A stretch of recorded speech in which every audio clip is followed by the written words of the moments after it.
Hello, welcome to the Maasto Fitness Podcast. Today, in episode 24, we are going to talk about why you can't have form without fitness and how Maasto Fitness can help you achieve form through fitness. So, this is a quick hit podcast where we keep them short and to the point, focusing on the things you can do off the bike to race faster and safer. At Maasto Fitness, we work with racers remotely in the real world. Many who have a life full of commitments and don't have a ton of time to train or ride outside of racing. We provide training off the bike, so days on the bike, whether riding or racing, are faster and safer. Now, first, let's just kind of dive into the three categories of kind of like motorsport and mechanical sport that I like to compare here compared to a motorcycle racer. So, first, let's talk about automotive racing. I think we could agree that automotive racing, while it takes a very skilled driver and a fit driver, the car might be a little more important than the racer. And then if we go to the other end, cycling, we could probably all agree that the cyclist, the human, is a little more important than the mechanical side of it. A really fit person can get away with a lot on very mediocre equipment in the cycling world. Now, in motorsports, I think it's a solid split 50-50. You cannot race well without being fit, and you cannot be on junky equipment. You don't need some crazy pro circuit built bike or something that's modded to the moon, but you need quality equipment and you need a quality body. And if one or the other is lacking, you're not going to be able to do what you accomplish. And so what I do is I help with that human side, the body side, ensuring your body is up and fit enough to tackle the terrain you're riding, the race you're doing, the bike, so just so you can handle it. I know, I remember once long, long ago when I was young, I got on a 450 for the first time, and my body and muscles were just not ready for that when I was younger. And so I think that's a great example of we need to be fit and developed enough to be able to handle the machine, maneuver the machine as we want, and have proper form, which without form, you're not going to be able to do what you want, race how you want. You're going to get worn out quicker, and you're more than likely to go down. So, like I said, it's technique driven. We need to make sure we are in the correct spots on the bike. And that's what fitness is going to do.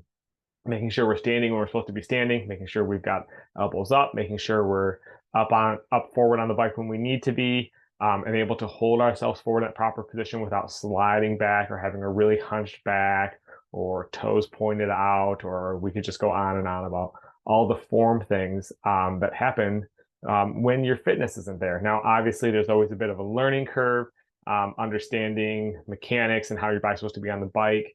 But once you figured that out, it's really just a little bit of attrition of your fitness versus what type of racing you're doing and how long you need to last. And with that, to be able to hold the proper position for longer is going to ensure you are faster, safer, healthier, and able to ride so much better. I think a really good example is go race or ride a section, maybe wherever you practice, with the correct form.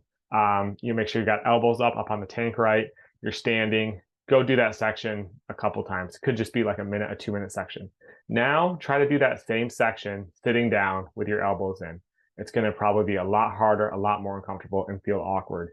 And that's kind of a good example of when your fitness isn't able to keep up with your skill and form breaks down.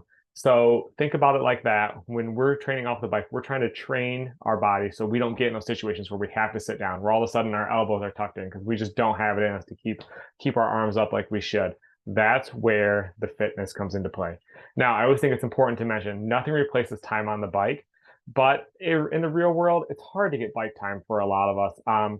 Logistically, I know with many Maasto Fitness racers, it might be an hour away to get to somewhere that they can actually ride and put in some time, or just with family and work and everything that's going on. It's really hard to get seat time and be able to carve out that time. So our goal at Maasto Fitness is always to provide training that's sport specific. So when you are on the bike, whether it's riding or racing, you're able to actually meet the demands of the course of the bike and have a great day.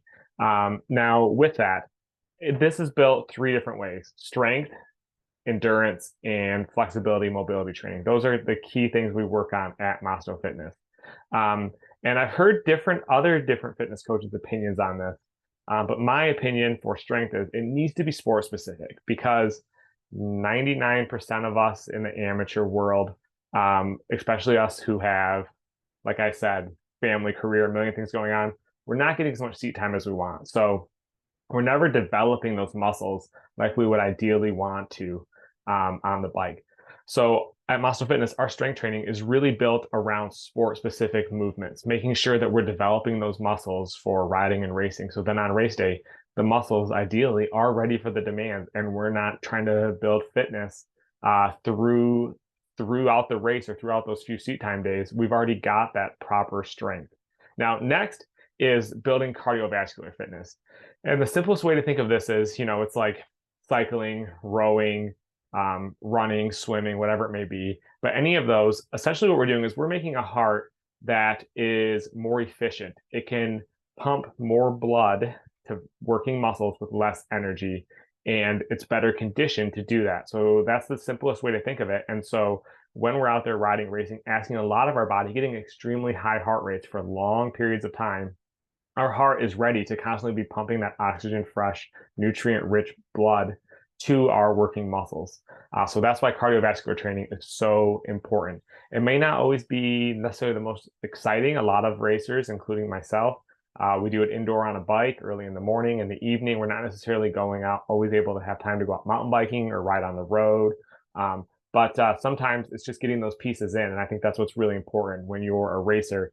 You want to be fit, and sometimes you need to make a couple sacrifices that aren't super exciting, but they get it done. And I think a great example is rowing or cycling indoors. Logistically, very simple, very time efficient, will definitely get you fit. Maybe not as exciting as going out mountain biking or on the road, but it's just like boom, boom, boom, done, and you're on to the next thing. Now, next is flexibility. And flexibility and mobility training are really important. We have a strong muscular system that we've built up through training. But if we can't take those joints and ligaments and tendons through proper range of motion, well, we're not going to be building the correct type of strength. Our fitness isn't going to be as good. And then the worst of all is if we crash, more than likely things will tear instead of kind of strain or get stretched. So if we're able to take our body through a proper range of motion, we decrease our chances of injury and a crash. I mean, obviously, some ways that we crash, it's inevitable, but if we can avoid it or take something that was going to be a tear and turn it into a strain because we've got proper range of motion, it's going to help a lot. So that's another big one we do at Maasto Fitness, and something if you're not incorporating into your current training, you definitely want to be doing.